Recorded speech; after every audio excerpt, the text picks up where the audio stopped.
Assalamualaikum warahmatullahi wabarakatuh. Pada suatu sore, Abu Nawas datang ke sebuah warung teh dan ternyata kawan-kawan Abu Nawas sudah berada di warung tersebut. Mereka sengaja menunggu kedatangan Abu Nawas. "Nah ini Abu Nawas datang," kata salah seorang dari mereka. "Ada apa?"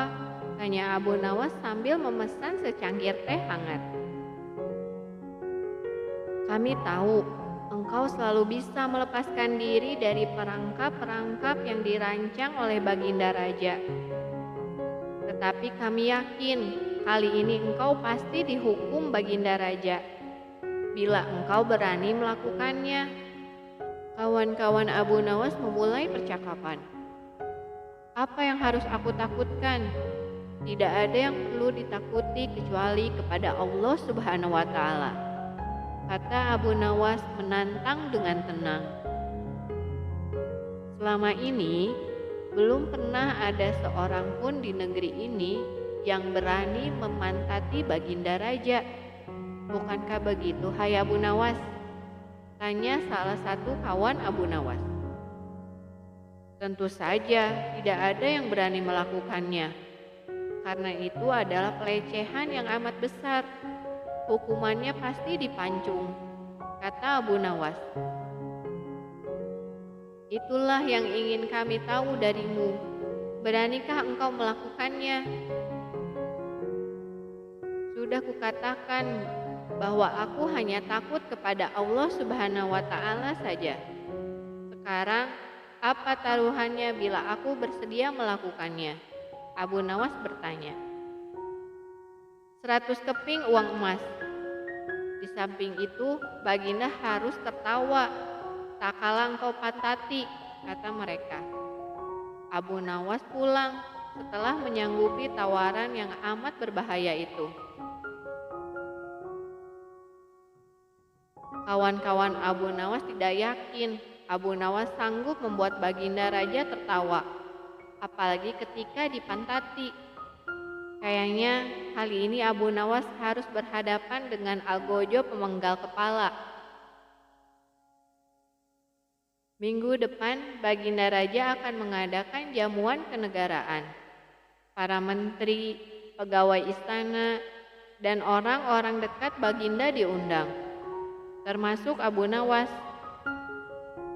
Abu Nawas merasa hari-hari berlalu dengan cepat, karena ia harus menciptakan jalan keluar yang paling aman bagi keselamatan lehernya dari pedang Algojo. Tetapi bagi kawan-kawan Abu Nawas, hari-hari terasa amat panjang, karena mereka tak sabar menunggu pertaruhan yang amat mendebarkan itu. Persiapan di halaman istana sudah dimulai. Baginda Raja menginginkan perjamuan nanti meriah, karena Baginda Raja mengundang raja-raja dari negeri sahabat. Ketika hari yang dijanjikan tiba, semua tamu sudah datang, kecuali Abu Nawas. Kawan-kawan Abu Nawas yang menyaksikan dari jauh merasa kecewa karena Abu Nawas tidak hadir. Namun ternyata mereka keliru. Abu Nawas bukannya tidak datang, tetapi terlambat sehingga Abu Nawas duduk di tempat yang paling belakang. Ceramah-ceramah yang mengesankan mulai disampaikan oleh para ahli pidato. Dan tibalah giliran Baginda Raja menyampaikan pidatonya. Seusai menyampaikan pidato, Baginda melihat Abu Nawas duduk sendirian di tempat yang tidak ada karpetnya. Karena merasa heran, Baginda bertanya, "Mengapa engkau tidak duduk di atas karpet?" "Paduka yang mulia, hamba haturkan terima kasih atas perhatian Baginda. Hamba sudah merasa cukup bahagia duduk di sini," kata Abu Nawas. "Wahai Abu Nawas, Majulah dan duduklah di atas karpet, nanti pakaianmu kotor karena duduk di atas tanah. Baginda Raja menyarankan. Ampun tuanku yang mulia, sebenarnya hamba ini sudah duduk di atas karpet.